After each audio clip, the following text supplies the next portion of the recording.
मेरा नाम है हरिया, मैं काम करता हूँ बहुत बढ़िया, खाता हूँ खाना और रोज गाता हूँ गाना। अरे यार, आज तो बहुत देर हो गई। इस खतरनाक जंगल को देखकर तो मेरे हाथ पैर ठंडे हो गए हैं।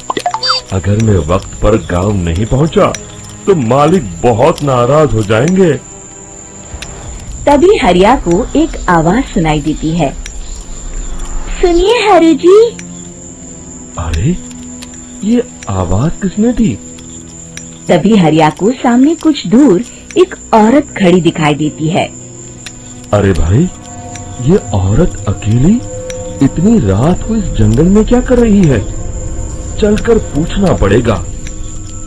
फिर हरिया अपनी बैलगाड़ी उस औरत के सामने लाकर रोक देता है और उससे पूछता है। अरे सुनिए, आप इतनी रात को इस खतरनाक जंगल में अकेली क्या कर रही हैं? तभी वो औरत मीठी आवाज में कहती है, अरे हरु जी, आप आ गए। मैं कब से आपका इंतजार कर रही थी। वैसे तो यहाँ से काफी लोग गुजर चुके हैं, लेकिन मैं खास आपका इंतजार कर रही थी। अच्छा, तुम सच कह रही हो? मुझे तो यकीन नहीं हो रहा है। वो क्या है ना, आज तक किसी ने मुझसे इतने प्यार से बात नहीं की। हाँ हाँ हरु जी, मैं सच कह रही हूँ। अब देर मत करिए और जल्दी से मुझे मेरे घर तक छोड़ दीजिए। हाँ हाँ, कौन सी बड़ी बात है, अभी छोड़ देता हूँ। आप मेरे पीछे बैलगाड़ी में बैठ जाइए और मुझे रास्ता बताते चलिए। फिर वो औरत हरिया की बैलगाड़ी में बैठ जाती है और हरिया बैलगाड़ी हाँकता हुआ आगे चल पड़ता है। फिर उस औरत के बताए हुए रास्ते पर चलते चलते हरिया बैलगाड़ी लेकर एक काली गुफा के आगे आकर रुक जाता है। हरिया उस औरत से पूछता है, हाँ देवी जी, आपका घर कहाँ है? यहाँ तो एक गुफा के अलावा और कुछ नहीं है। तभी अचानक वो औरत हवा में उड़ने लगती है। देखते ही देखते उसका सुंदर रूप एक डरावनी चुड़ैल में बदल जाता है और वो जोर जोर से हंसती है। अरे तू तो एक नंबर का बेवकूफ निकला। तू तो बड़ी आसानी से मेरी बातों में आ गया। अरे मर गया रे, ये तो एक चुड़ैल है। हे भगवान बचा ले, ये तो बड़ी डरावनी दिखाई दे रही है। और फिर अगले ही पल हरिया की बैलगाड़ी में रखा सारा सामान हवा में उड़ता हुआ उस काली गुफा के अंदर चला जाता है और वो चुड़ैल भी उस गुफा के अंदर जाकर कहीं गायब हो जाती है।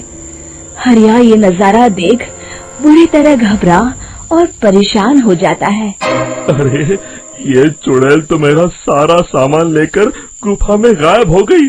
अब क्या होगा? अगर मैं गांव खाली हाथ गया तो मालिक मेरी अच्छी खबर लेंगे। मेरी इस बात का कोई यकीन भी नहीं करेगा। फिर आखिर वही हुआ। हरिया के मालिक चंपक सेठ को हरिया की किसी भी बात पर रत्ती भर भी यकीन नहीं हुआ। चंपक सेठ को लगा हरिया झूठ बोल रहा है और उसने ही लालच में आकर सारा सामान हड़प कर लिया है। फिर हरिया को बेईमान समझकर चंपक सेठ उसे काम से निकाल देता है। अगले दिन अपनी दुकान में परेशान बैठा चंपक सेठ गुस्से में बड़बड़ाता है। अरे, दुकान में तो सामान बिल्कुल भी नहीं है। अब मुझे ही शहर जाकर सामान लाना होगा। फिर वो अपनी बैलगाड़ी लेकर शहर चला जाता है। शहर से सामान लेकर जब चंपक सेठ वापस गांव लौट रहा होता है, तभी उसे एक आवाज सुनाई देती है। चंपक जी, ओ चंपक जी। अरे, ये तो कोई मेरा नाम लेकर मुझे पुकार रहा है। फिर उस रास्ते में वही औरत खड़ी दिखाई देती है।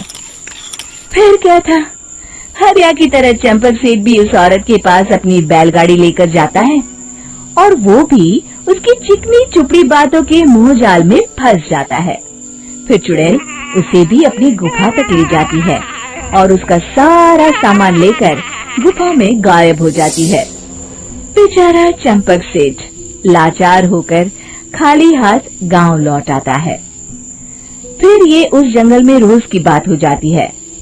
जो कोई भी शहर से कुछ लेकर गांव की तरफ लौटता, वो चुड़ैल उसे बेवकूफ बनाकर उसका सारा सामान लेकर गुफा में गायब हो जाती। एक दिन हरिया एक लकड़हारे को उसी जंगल की तरफ जाते हुए देखता है। फिर हरिया उसे रोकते हुए कहता है, अरे भाई, क्यों अपनी मौत को दावत दे रहे हो? मेरी बात मानो, आगे जंगल में मत जाओ, वहाँ एक बड़ी भयानक चुड़ैल रहती है। लकड़हारा हरिया की बातों को नजरअंदाज करते हुए कहता है, अरे भाई, मुझे पहले ही बहुत देर हो चुकी है, मुझे जाने दो भाई। शाम तक लकड़ियाँ काट कर शहर के बाजार में बेचना है। तुम अपनी ये कहानी किसी फुर्सत में बैठे इंसान को सुनाओ, मैं तो चला। इतना कहकर लकड़हारा वहाँ से आगे जंगल की तरफ चला जाता है। फिर अगले दिन गांव के मुखिया के घर के बाहर बहुत सारे लोग जमा हो जाते हैं। तभी हाथ में कुल्हाड़ी लिए खड़ा लकड़हारा कहता है, अरे मुखिया जी, अब आप ही हमें बचाइए उस जंगल वाली चुड़ैल से। हमारा सारा काम तो शहर से ही होता है। अरे मुखिया जी, उस चुड़ैल की वजह से तो मैं पूरी तरह बर्बाद हो गया हूँ। हम सबको मिलकर उस चुड़ैल का कोई इलाज करना पड़ेगा। तभी भीड़ में खड़ा बीरा कहता है, आप लोग चिंता मत करिए, कल से वो चुड़ैल किसी को नहीं लूट पाएगी। मेरे पास एक बहुत अच्छी तरकीब है। तभी चंपक सेठ उसका मजाक उड़ाते हुए कहता है, अरे तेरा नाम बीरा है तो क्या हुआ? तूने अभी उस चुड़ैल को देखा नहीं है? जाकर अपना काम कर, बड़ा आया। तब मुखिया जी कहते हैं, नहीं चंपक सेठ, मुझे लगता है हमें इस लड़के को एक मौका देना चाहिए। फिर सभी गांव वाले मुखिया जी की बातों से सहमत हो जाते हैं और वीरा शाम को एक बैलगाड़ी में कुछ सामान लादकर उस जंगल की ओर चल देता है। वीरा, ओ वीरा, कहाँ जा रहा है? तभी वीरा मुड़ के देखता है, वही चुड़ैल एक औरत के रूप में खड़ी है। अरे बहन जी, मैं आपको ही ढूंढ रहा था। देखिए, मैं आपके लिए क्या लाया हूँ। है? अरे वाह, तो खुद मेरे लिए इतना सामान लाया है। तू ही अकेला गांव में समझदार है। जरा देखो, मैं भी खोल के बड़े भूख लगी है। जैसे ही चुड़ैल उस सामान पर से कपड़ा हटाती है, एक भगवान शिव की तेज रोशनी उसके अंदर मूर्ति से निकलती है और चुड़ैल अपने असली रूप में आकर जलने लगती है। अरे मैं जल रही हूँ, बचाओ! बचाओ! ओम नमः शिवाय, मर गई मैं! देखते ही देखते वो चुड़ैल राख के साथ उड़ जाती है और सभी गांव वाले भी वहां जाते हैं। शिक्षा बुराई पे सदा अच्छाई की ही जीत होती है।